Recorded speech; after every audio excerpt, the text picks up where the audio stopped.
Hi, we are continuing with chapter 2. This is the third video out of, I think it's a 4-video sequence. Tried to keep things manageable. So let's begin. Again, this is the third video. So we need to do some examples with that technique I described earlier. So a car traveling at 20 meters per second comes to a complete stop in 5 seconds. What is the acceleration? So we start our table with our list of knowns and finds and formulas.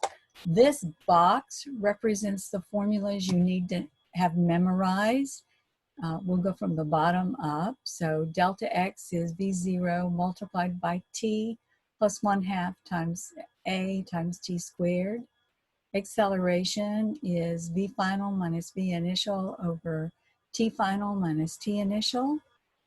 Delta x over delta t is v final plus v initial divided by 2. And again, I've said before that you don't really need the top equation. It's just a definition of average velocity. And this is really the version of that formula that is most useful for us. So we really only need 1, 2, 3 equations. Now we need to fill in our table and come up with what do we know. So a car traveling at 20 meters per second, we know that the initial velocity is 20 meters per second. So I'm going to put that in my table. V sub 0 is equal to 20 meters per second. Comes to a complete stop. What does that mean? Comes to a complete stop means that our final velocity is equal to 0. So V sub F equals 0. I'm sorry about the little blue squiggly. Ignore it. V with a sub F is equal to 0 in 5 seconds. So we know that 5 seconds is our total time, delta t. So we know the initial velocity, the final velocity, and the change in time. What is the acceleration? That's what we're trying to find. So we want to know what is A. A is equal to question mark. What are we trying to solve for? So once we've done this, we ought to be able to look at our list of formulas and find one that works. Some people can look at it and just mentally eliminate things. If you cannot, just pick a formula from the top, write it down, and then go for it. Can we use the very first formula? Well, we know V0 and we know VF, but that's not in this formula, so the answer would be no. We cannot. Can we use this version of the formula? Do we know delta x? No. Do we know delta t? Yes. Do we know v final and v initial? Yes. We could use this and solve for delta x, but they didn't ask us that. So it is certainly useful, but, and there's nothing wrong with doing it, you're just not going to answer the question.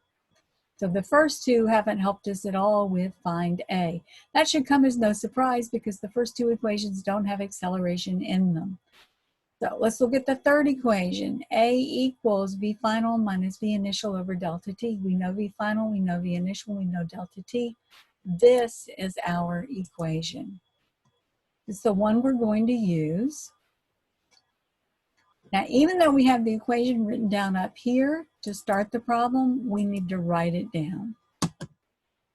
So we write it down and then we substitute into it. Now, for this, we aren't going to need this first set of equal sign or the delta V over delta T because we need the actual parts.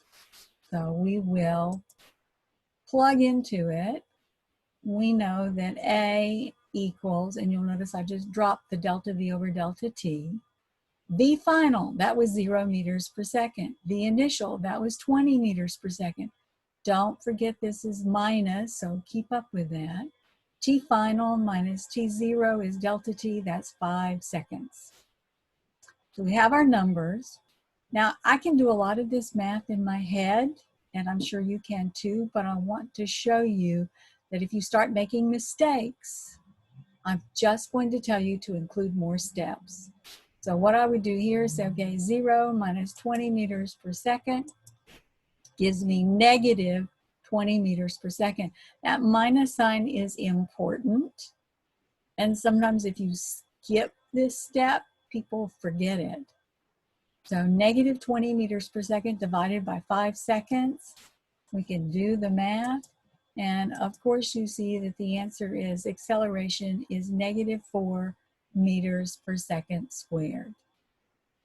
If you don't understand how a meter per second divided by a second gives you a meter per second squared, we have it summarized right here. So a meter per second divided by a second, the numerator is meters over seconds, the denominator is seconds over 1, but we invert and multiply. Remember, when you've got fractions inside fractions, you invert and multiply whatever's in the denominator by the numerator. A meter times 1 is a meter, a second times a second is a second squared.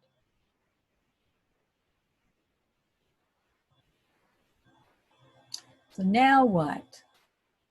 Consider the car problem from this previous example. How long would the skid marks be? So this is what we knew from before. V0 is 20 meters per second. V final is 0. Delta t is 5 seconds. We can add in a equals minus 4 meters per second squared because we just found that. What are we trying to find? How long will the skid marks be? That is delta x. We're looking for delta x. Remember, x is a distance. We have our variables. How about the first one? It has a delta x, but it just has delta t and v bar in it, not so useful. Look at the second one. Could we use it? We want delta x, we know delta t, we have the two velocities. This one will work, and so it's the one we're going to use. I'm going to use that second equation. Delta x over delta t is v final plus v0 over 2. Again, you don't have to write all this out. Bingo is unnecessary on your part. Even though this equation is listed in our equations list, we still have to rewrite it when we start the actual calculation. So delta x over delta t is v final plus v0 over 2. Now we plug in. We want to plug into that.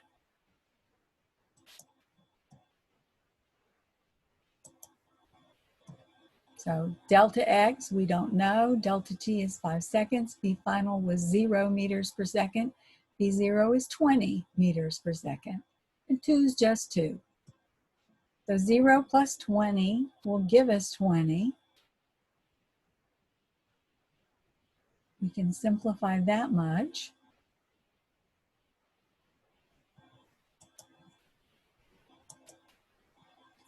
And 20 divided by 2 gives me 10. If I did too much and you need to write a separate step down, do it.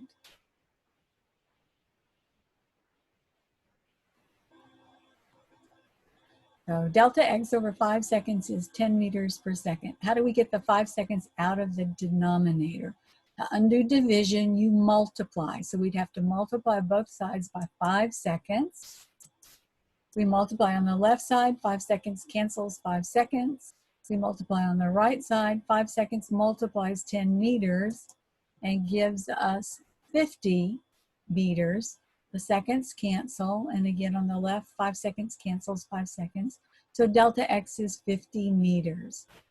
Sometimes when you, I'm sorry that this looks like it's on the line separating. I wish it had been 5 seconds up on the same physical space as the 10 meters. To remind you, it's 10 meters times 5 seconds. So be careful. We could have used equation 4. I'm going to scroll back. It has a delta x. It has v0 and t and a. We know everything we could have solved. Sometimes in physics, 2 equations will give you, can be used, and it doesn't really matter which one you pick. So for homework, you want to try these problems. We're going to stop with video 3.